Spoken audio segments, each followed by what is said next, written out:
Hello, friend. Today, I want to invite you to embrace your inner gender queerness. We all have masculine and feminine energies, and we all express them in our own unique way. And some of you may be wondering, what does this have to do with astrology? Well, this relates to the upcoming Gemini new moon. And I'm going to get into that in a minute. But before I do that, I want to introduce myself. I'm Darice of Illuminated. And on this channel, I use astrology and working with the moon as a way to transverse or travel through our inner landscape, help guide us towards how we can be more of who we are, show up as more of our true selves. I feel astrology is a guide to showing us what kind of cosmic support we have from the universe, from the divine, from source. I feel like it's a language to show us where we're being supported or encouraged or invited to explore different parts of ourselves. And so this Gemini new moon is really interesting. And for the most part, I think it's going to be a good new moon for people overall. It is June 14th, 2026, and it's going to be exact at 10:54 p.m. Eastern, 24 degrees, 3 arc minutes. And I might be looking down at my notes from time to time. So that's what's happening if I look off to the side. But like I said, I want us to embrace our inner gender queerness. Some people may be familiar with that term, or non-binary, where it's not a traditional expression of masculine or feminine. For some people, it's expressing no gender or having a combination of both genders in a way that feels more pronounced. And that's not really what this video is about. Like, you can definitely check that out for yourself, go down that particular rabbit hole. There's lots of amazing resources online, and we are in Pride Month, so happy Pride Month if you celebrate. But I was thinking about it because there's a lot happening with our masculine and feminine energy, not just with this new moon, but with the cosmos. And a lot of healers, astrologers, mediums have been talking about that all year. And I'll talk about that more in a minute. But for some of you who are into the astrology and want to know what's happening with this new moon, I'm going to give you all the list of the main aspects that are happening. But I'm not going to spend too much detail on it. So if it doesn't make sense to you, don't worry about it. I'm going to break down my intuition around how I feel this energy is impacting us, because that's ultimately how I like to use astrology, as a way to see how the energy is moving through me or encouraging me to move through my life. But here's what's going on with the actual new moon itself in Gemini. So Gemini is mutable air.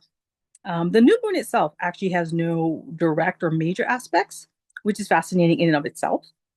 But we do have Mercury sextiling or supporting Mars, or they're supporting each other effectively. We have Mercury conjunct Jupiter. Mercury is currently in Cancer. Jupiter is in Cancer as well. We have Venus in Leo conjunct Jupiter in Cancer. Venus in Leo is also going to be sextiling Uranus in Gemini. Venus in Leo will be trining Neptune in Aries. Venus in Leo squares Chiron in Aries. And then we also have what I think of as a minor conjunction. Like, I think of conjunctions as the planets holding hands as they're taking a walk together. This is a minor one where it's more like they're still walking side by side, but they're not actually holding hands. And that's Venus and Jupiter. Um, and I'm not going to get into all the details of that. Further on, there are other great astrology channels who break down all of that stuff more thoroughly, more deeply, can give you all of that. But I'm not really that big into the astrocalculus of astrology, as I call it, or what I call the astro mathematicians who are really more into that stuff. That's just really not my vibe. But for those of you who like that stuff and want to know, you can definitely go find more details around all of that, or maybe that gives you a sense of it. But Venus is actually having a lot going on with this new moon. And Venus, I believe, and like other astrologers, that Venus, not only is it represent our relationships with love, money, resources, our values, it's also really an expression of our divine feminine.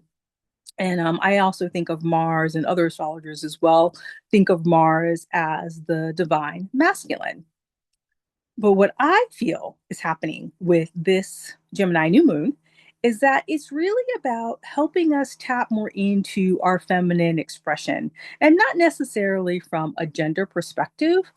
But I like to draw on the fact that Gemini is the sign of the twins and it is mutable. So, my intuition is that with this new moon, we're all being invited to step into expressing our feminine or creative energy in a new way. I think it's also interesting that this new moon is happening at this point in June as we're moving towards Chiron, about to leave Aries and go into Taurus. I'm going to do a separate video on that. And we also have Jupiter planning to leave Cancer and it's going to be moving into Leo. And so I'll do a separate video on that as well. But so that's going to be happening pretty much 2 weeks or so after this. Well, actually, Chiron is going to be moving into Taurus sooner. I think June 19th, if I remember the date correctly. So pretty much a week later. And then after that, Jupiter moves into Leo. And at the beginning of this new moon, we're going to be in the Mercury shadow period. Mercury will be turning retrograde June 29th. So the last half of June is going to be inviting us to slow down and look at what's happening.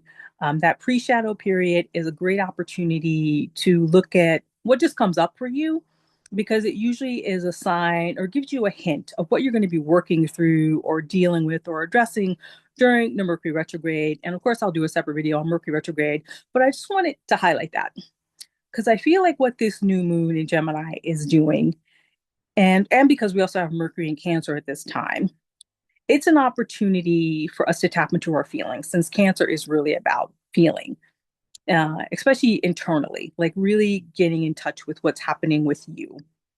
And so, as I look at all of these aspects and this energy and just what I've been feeling intuitively and what other healers and intuitives have been talking about throughout the year as well, is that there is a rise in our feminine energy and not necessarily in the way we traditionally think about it. Uh, the other thing I like about this new moon too is that it's actually right before Gemini season officially begins, which is really, excuse me, Leo season begins. So we're finally out of that phase of having a new moon at the end of the season, which always felt a little weird to me. So like I like that it's now happening like new moon right before a new astrological season. It just feels more in alignment for me that way. And maybe you feel like that's what's been happening in your world as well. Maybe you feel like the new beginnings are finally starting to line up, come together. But what I really want to tap into is looking at our masculine and our feminine energy. I've been doing a lot of the work in Cortnie Kairos's container. I'll put a link down to her YouTube channel as well. But I really like that she talks about the sacred masculine and getting in touch with our sacred masculine so we can hold safety for our feminine energy. And we all have an aspect of feminine or masculine energy, and we all express it differently and uniquely. And like I said, with all of those Venus contacts in this new moon, that signals to me that this is a new level of integrating and working with and holding space for that feminine creative energy. And when I was talking about the gender queerness aspect of it, I want you to use this new moon as an opportunity to find a new definition around masculine or strength. Find a new definition or way to express femininity or softness. Draw on that mutable energy of Gemini, not having a hard and fast approach to this. Being open to a new perspective, a new way of moving with that energy, dancing with it, playing with it. I feel like this Gemini new moon is giving us an invitation to explore that. Like, what would it look like if you had a different relationship to your own internal feminine energy, that creative energy, the part of you that is soft, intuitive, that wants to be in the moment, that wants to go from the flow, that wants to feel fully alive and present? Are you able to have a new relationship with your masculine, that sacred masculine? Is there a new way to have boundaries or containers, or to be held, to have your energy be safe and solid, but not necessarily hard in an intense or rigid way. I think these are the questions that are going to come up around this Gemini full moon or the days leading up to it, maybe even the week leading up to it. Because, like I said, this has been the vibe for a lot of intuitives like myself this year in 2026. That we're feeling more of the feminine being elevated. And that's going to continue because that's the phase we're in right now. We need to heal the relationship with both the feminine and the masculine. And part of healing that relationship with the feminine is simply allowing space for it. So many of us, especially in Western culture, we've had to shut it down. We've had to, because it's been violated, it hasn't been respected. It wasn't safe to be vulnerable in those ways. So many of us, as a defense mechanism, we haven't allowed ourselves to really tap in to that inner feminine energy because it just didn't feel safe. We didn't have a way to feel safe, to feel protected in that. And part of that journey is learning how to develop our own inner sacred masculine.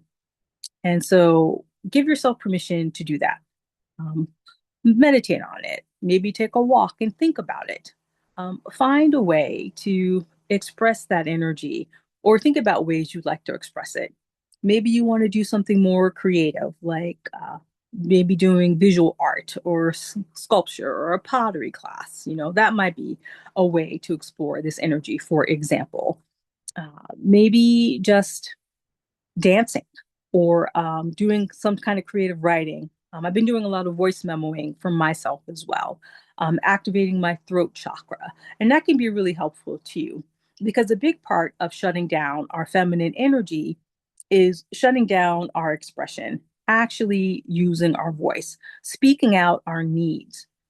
This is a good time to be doing that. And that's definitely also something I've been learning from Cortnie Kairos. And like I said, I'll put a link down to some of the stuff that her YouTube channel for sure. And maybe one of the other things that she has going on right now as well. But that was basically it. I just want to come in, share that information with you, and invite you to explore what it would feel like to have a different relationship to your own masculine and feminine energies, and as a way to create more space for that creativity, for that flow, for the unfoldment of what your soul is really asking and desiring of you to express and live and embody. Because this is the time we're in. It's becoming increasingly more important for more people to really step into who they truly are, their authentic selves, and to live from that space. And so, if you can find a way to feel safe enough to give yourself permission to do that, I highly encourage that. Many ways to do that: therapy, physical body work, somatic work, breath work, massage, just general physical exercise, meditating, staying hydrated, eating healthy, all of the good stuff. I do also have my offerings. I have my Skool community. That's $9 a month or $50 a year.